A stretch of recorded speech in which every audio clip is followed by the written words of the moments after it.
questões, como também na dificuldade e a complexidade de fazer com que aquilo que nós definimos aqui, de fato, tenha repercussão prática nos 5.565 municípios, né? Acho que, de fato, o último Simbravisa vai ficar marcado pela experiência dos vídeos, né? Histórias da Visa real. Isso gerou, além de uma mobilização, uma comoção muito grande de todos nós que participamos do Simbravisa. A experiência, de fato, ela é simples no conceito, mas ela é absolutamente profunda naquilo que ela pode trazer de elementos para que nós possamos, de alguma maneira, gerenciar melhor essa complexidade, essa dificuldade de relacionamento com o sistema. Essas pessoas e outras tantas, nós somos praticamente 40 mil, que fazem a vigilância sanitária no Brasil, né? E nada melhor para podermos dialogar com elas e proporcionar o diálogo da vigilância sanitária com a sociedade, que essas histórias do dia a dia possam ser contadas e possam representar a condição de trabalho, o sentimento, o compromisso de cada um desses profissionais. E nós que trabalhamos em vigilância sanitária temos praticamente todo dia histórias que poderiam ser contadas ali. Eu poderia contar uma rapidamente aqui. Eu dificilmente saio com tempo para fazer coisas. Sábado eu fui a um restaurante aqui em Brasília e ontem eu tive a informação que ele foi interditado pela vigilância sanitária. Então eu falei, é quase um castigo, né? É melhor ter ficado em casa no sábado, né? Mas, então, Cília, eu tenho um entendimento que não há nenhuma restrição, pelo menos da minha parte. Consulto o Jaime, a Genor também, se há alguma restrição em relação à solicitação da Maria Cecília, no sentido de autorizar que a diretoria possa dar os encaminhamentos necessários para a produção dos filmes. Antes da gente concluir a votação, vou passar a palavra ao Neilton, que está pedindo. Bom dia a todos. Eu queria fazer apenas uma pequena observação.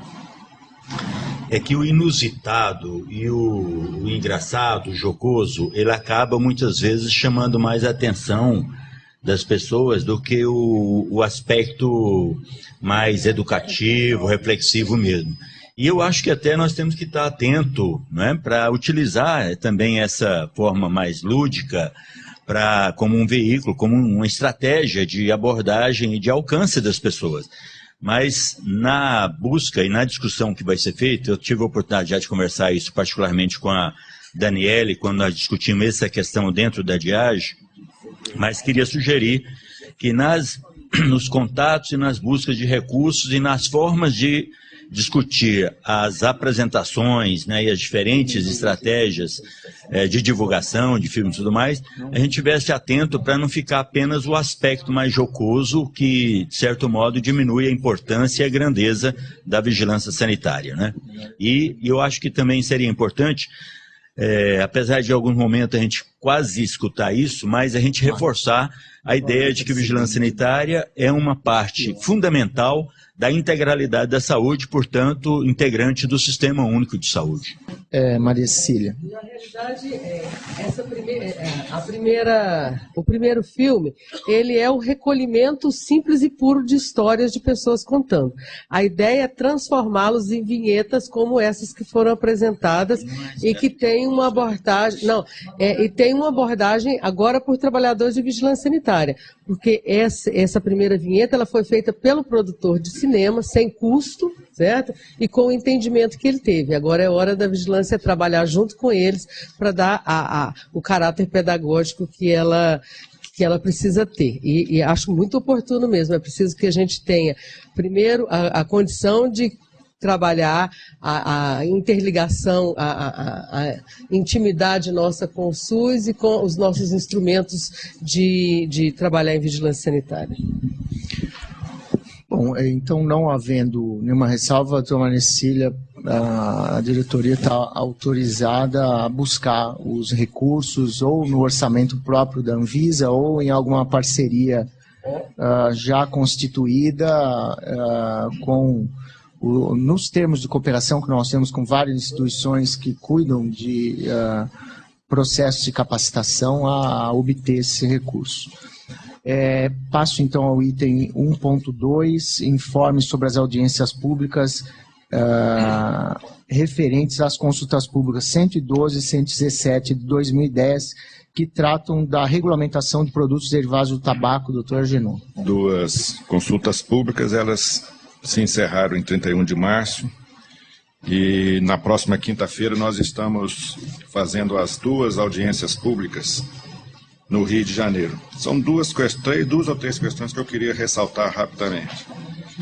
A primeira questão é que essas audiências públicas não estão previstas nem no regimento, nem na lei que define a Anvisa, nem no decreto regulamentador. E nós insistimos, e a diretoria colegiada tem insistido, que a audiência pública ela faz parte de um compromisso de transparência, ela faz parte de um compromisso de democratização, de trazer a sociedade para dentro desse debate. A segunda questão é que nós publicamos, de acordo com as boas práticas regulatórias da Anvisa, o chamamento para as audiências públicas que seriam realizadas no Instituto Nacional do Câncer, no Rio de Janeiro. Entretanto, em face de algumas notícias veiculadas pela imprensa sobre a possibilidade, vou usar um termo duro, mas é verdade, de invasão por alguns segmentos interessados nessas audiências públicas, aquilo poderia prejudicar o funcionamento desse hospital, que é um hospital de referência na área do câncer e o principal formulador de políticas públicas na área do câncer na gestão pública. Em face disso, em discussão com a chefia de gabinete do INCA, nós resolvemos mudar o local, que sai do INCA, na Praça da Cruz Vermelha, e vai para o prédio do Ministério da Saúde, na Rua México 128, 10º andar. O auditório é o mesmo tamanho, e eu queria só alertar aos diretores, aos presentes que estão aqui, que houve uma tentativa de forçar um entendimento de que não poderia haver restrição de acesso, e nós analisamos isso com muita calma e não existe nenhuma alternativa, não existe nenhum lugar que você não tenha restrição de acesso. Para não ter restrição de acesso, só se a gente fizesse em alguma praia do Rio de Janeiro, no aterro do Flamengo, porque o Maracanã está fechado e o Engenhão parece que tem jogo no mesmo dia, não sei se a gente teria condição. Então, mesmo assim, o auditório do Ministério tem o mesmo tamanho do auditório do INCA, o local está preservado. A mudança foi publicada, acertei com o Barbano sexta-feira, nós fizemos a comunicação oficial e a mudança foi publicada e já está tudo tranquilo e já estamos preparando essas audiências lá no prédio do Ministério da Saúde.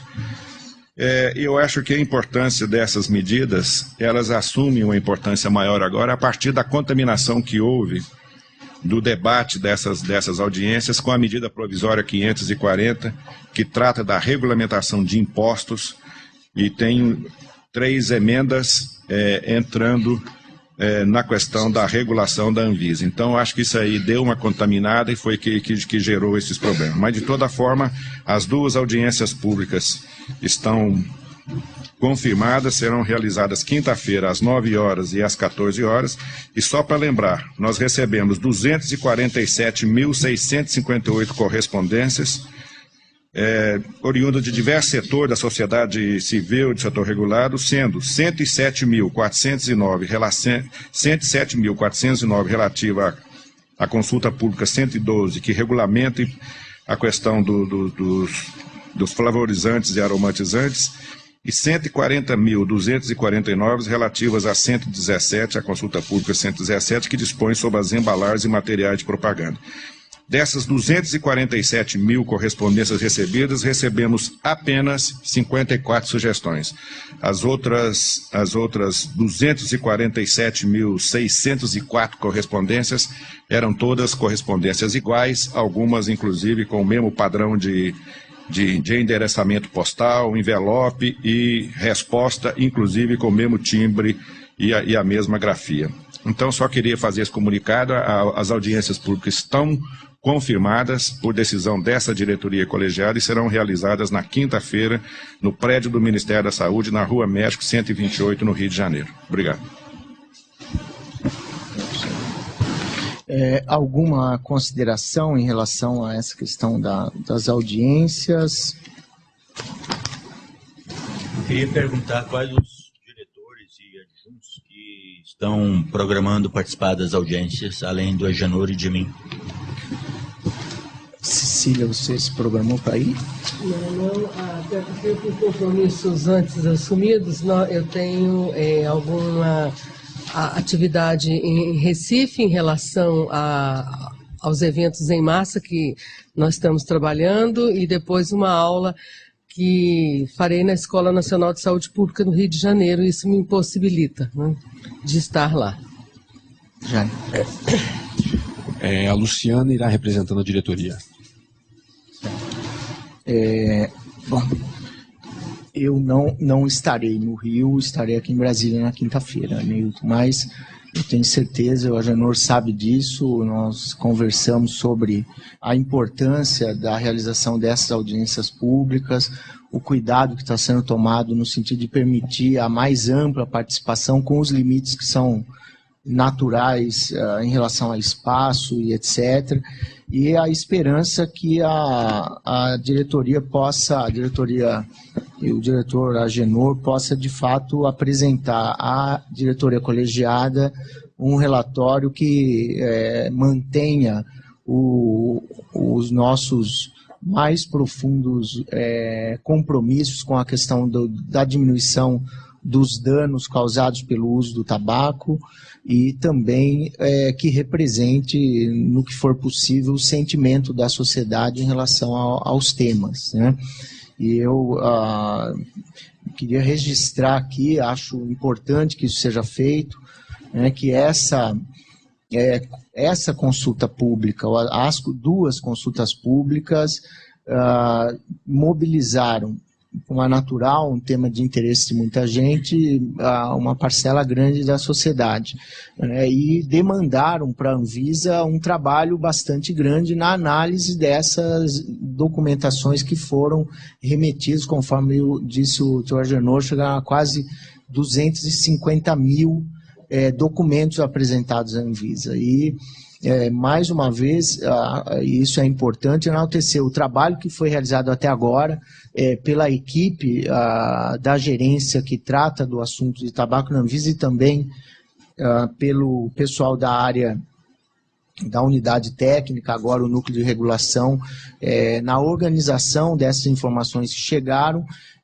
e a elaboração de um consolidado que vai ser submetido agora nessa audiência pública. Então nós temos esperança que com a sabedoria, a serenidade e o compromisso que todos nós temos, que as audiências transcorram na mais perfeita harmonia entre a Anvisa e os setores que têm interesse nesse tema e que nós tenhamos, depois de quinta-feira, a possibilidade de emissão aqui à diretoria colegiada das proposições de normas e medidas a serem adotadas.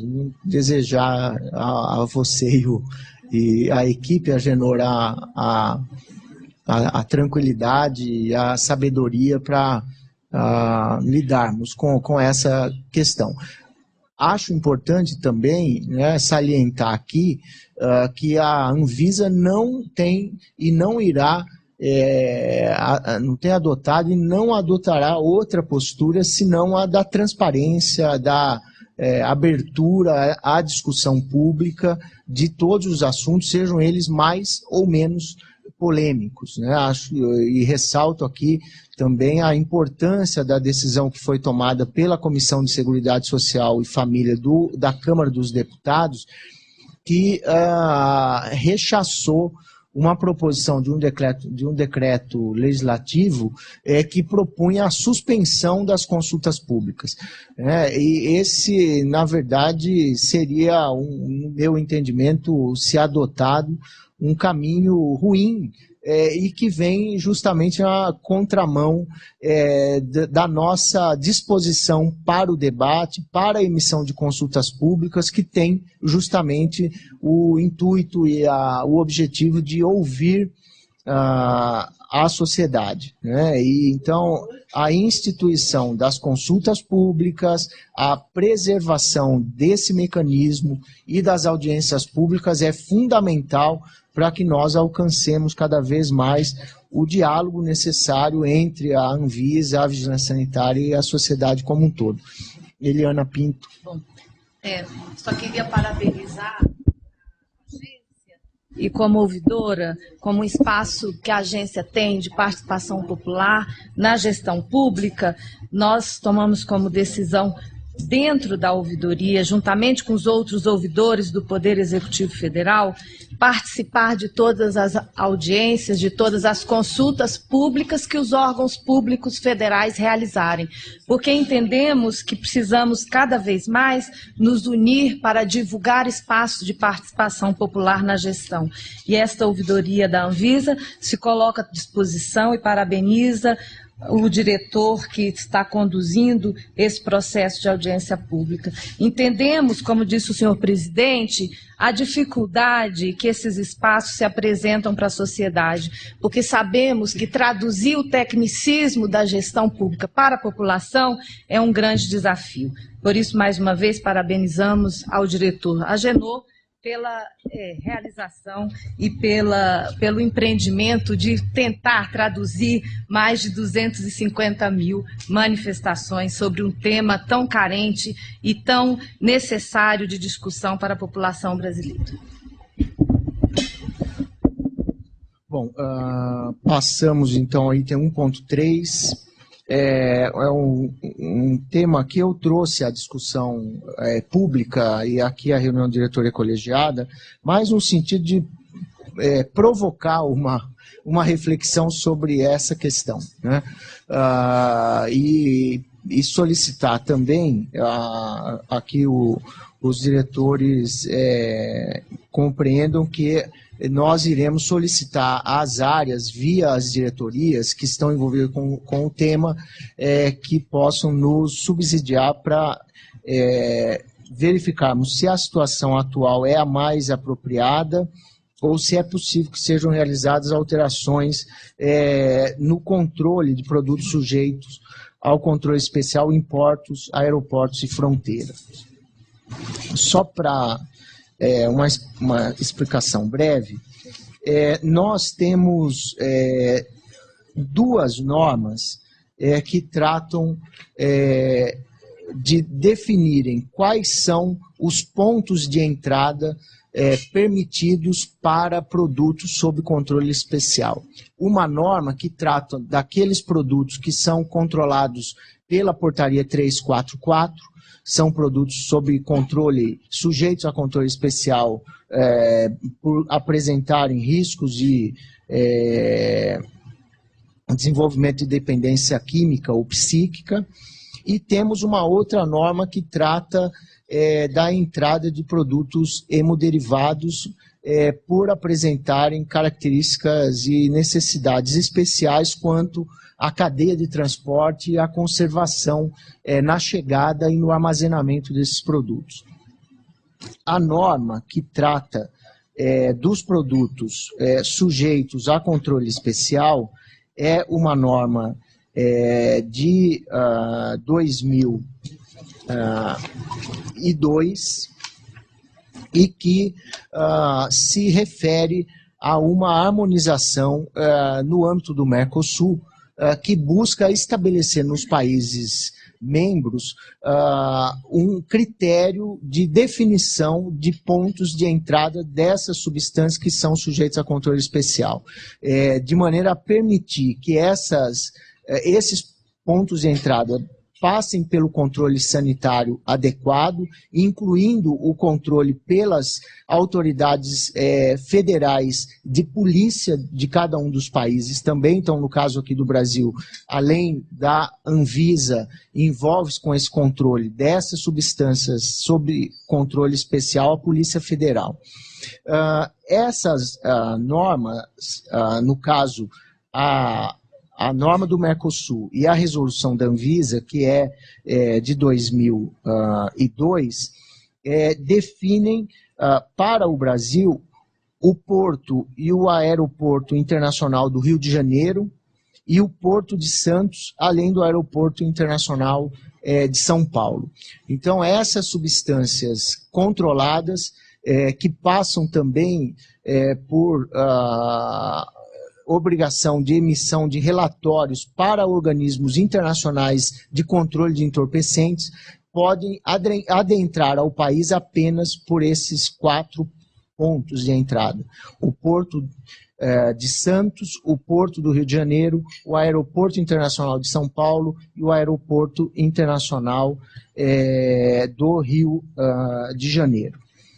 No caso dos hemoderivados, é uma norma um pouco mais antiga, uma norma do ano de 2000, que estabelece como pontos de entrada os portos também de Santos e do Rio de Janeiro, além dos aeroportos de Confins, em Minas Gerais, Salgado Filho, no Rio Grande do Sul, Guarulhos, em São Paulo, o Aeroporto Internacional de Brasília, o de Guararapes, em Pernambuco, o Internacional do Rio de Janeiro e o de Manaus, no Amazonas. É importante salientar que tanto a definição relativa aos produtos controlados quanto a definição dos pontos de entrada de produtos hemoderivados estão relacionadas mais à capacidade operacional de cuidado, controle das questões de qualidade, no caso os hemoderivados, e do controle de polícia sobre os produtos considerados de controle especial, do que a qualquer outra definição de ordem mais estratégica. Então, o que nós temos verificado, principalmente em relação à restrição dos pontos de entrada dos produtos sob controle especial, é que a dinâmica da economia, do mercado farmacêutico do Brasil e o crescimento de parques industriais em outras áreas que ficam distantes desses pontos de entrada, Rio de Janeiro, Santos e São Paulo, tem demandado já a Anvisa uma revisão desses pontos de entrada.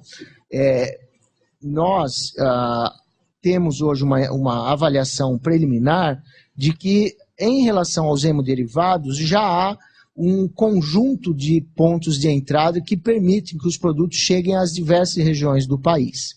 Uma vez que nós temos pontos de entrada no sul, temos no sudeste, no centro-oeste, no nordeste, no norte, ou seja, em todas as regiões do Brasil.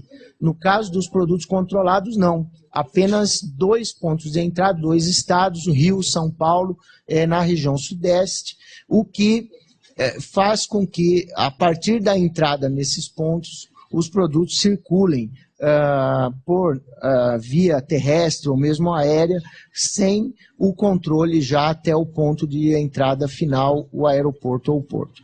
Então, nós encomendamos às áreas da Anvisa, tanto a Gerência Geral de Inspeção, Gerência Geral de Portos, Aeroportos e Fronteiras, e as áreas relacionadas ao controle da qualidade desses medicamentos nos pontos de entrada, que possam reestudar e abrirem a perspectiva de ampliação desses pontos de entrada. Lembrando que, em relação aos pontos de entrada de produtos sob controle especial, há ainda um ajuste a ser firmado junto ao Mercosul, que pode ser feito por uma mera comunicação ou ainda por uma submissão de aprovação no âmbito do grupo do Mercado Comum do Sul.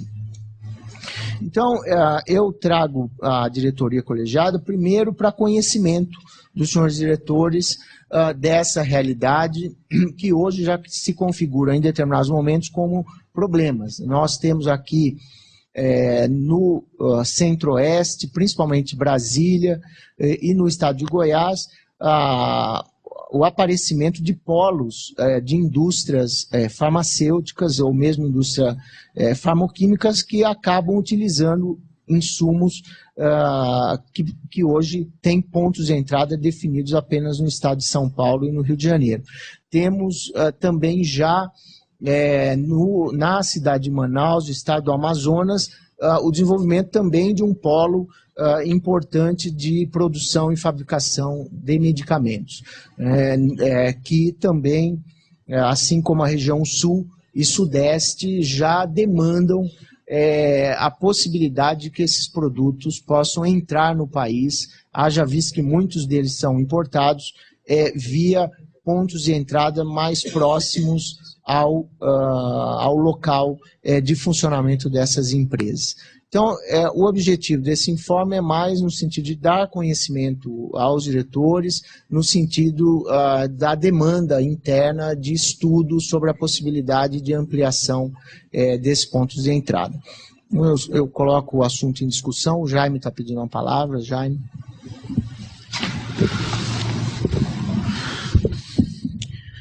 Muito obrigado, presidente. Bom dia a todos. Eu entendo que o assunto ele vem de uma forma muito oportuna para a diretoria colegiada e creio que é resultado também de reivindicações que várias representações do setor regulado, que várias representações de empresas que hoje em dia utilizam esse tipo de produtos na sua produção, têm feito perante essa agência para que haja uma revisão, ou pelo menos uma discussão dos pontos de entrada de substâncias controladas no país. Eu vou falar especificamente alguns breves comentários a respeito das substâncias controladas, porque essas substâncias controladas na forma da portaria 344 são o assunto de atribuição da GGIMP. Já havia chegado até a Gerência Geral de Inspeção algumas solicitações formais para que esse assunto fosse em algum momento discutido, principalmente porque a configuração do parque industrial brasileiro sofreu grandes alterações, é possível que continue sofrendo e muitas das áreas de produção que eram originalmente localizadas na região sul, na região sudeste, hoje em dia se expandem por todo o território nacional. E, muito embora isso aconteça, os pontos de entrada continuam restritos a pontos da região sudeste. Inclusive, sob um ponto de vista de risco no trânsito dessa mercadoria, a reivindicação faz sentido, porque hoje em dia o que a gente tem são pontos de entrada por via aérea na região sudeste do país e depois trânsito rodoviário, dessas regiões para regiões mais internas do país, o que, sob o ponto de vista de risco de haver algum problema no trânsito, desvio nessas mercadorias, certamente, inclusive, é mais elevado o risco do que se essas mercadorias puderem chegar diretamente a essas regiões por via aérea. Nesse sentido, a GGIMP já havia preparado uma avaliação técnica da possibilidade de inclusão de novos pontos ou de revisão dos pontos existentes, e eu já encaminho nessa oportunidade ao gabinete do diretor-presidente essas considerações. Lembrando que, de fato, é necessário um trâmite perante o Mercosul para que haja uma alteração da norma atual que prevê dentro dos Estados-partes quais são os pontos de entrada dessas substâncias e também uma necessária consulta por força da nossa própria lei, da Lei de Criação da Anvisa, do artigo 7º, inciso 27, de consulta ao Departamento de Polícia Federal e à Secretaria da Receita Federal. antes de haver exatamente a definição em ato da Anvisa desses novos pontos. Logicamente, esses são aspectos formais que vão ter que ser considerados no processo e, muito importante também, o aspecto estrutural dos aeroportos, que tem que estar devidamente preparados em termos de segregação desse tipo de mercadoria, em termos de armazenamento desse tipo de mercadoria, em termos dos instrumentos de controle para receber os produtos controlados. Então, eu já encaminho ao gabinete da presidência essa nota técnica, ressaltando que vai ser também, logicamente, necessária a inclusão, que já deve estar sendo feita, do NAINT, né, por conta da norma Mercosul e da Gerência Geral de Portos e Aeroportos de Fronteiras nessa discussão. Perfeito. Agenor. Gostaria só de fazer duas considerações. A primeira é que essa nota técnica fosse também distribuída para os outros diretores, para que a gente pudesse até embasar essa discussão com mais tranquilidade. Segundo, eu concordo com você. Eu acho que tem uma certa centralização em função do normativo que foi feito há uns anos atrás, que hoje, na verdade, não tem mais sentido. Temos que ter alguns cuidados, né? E esses cuidados, eu acho que eles são... A decisão da diretoria colegiada será tomada em cima desse cuidado. Hoje o maior risco é exatamente o transporte disso, né? Você entra no Porto de Santos, tem que chegar em Goiás, tem que chegar em algum lugar, e isso aí é que dá muitas vezes o risco maior.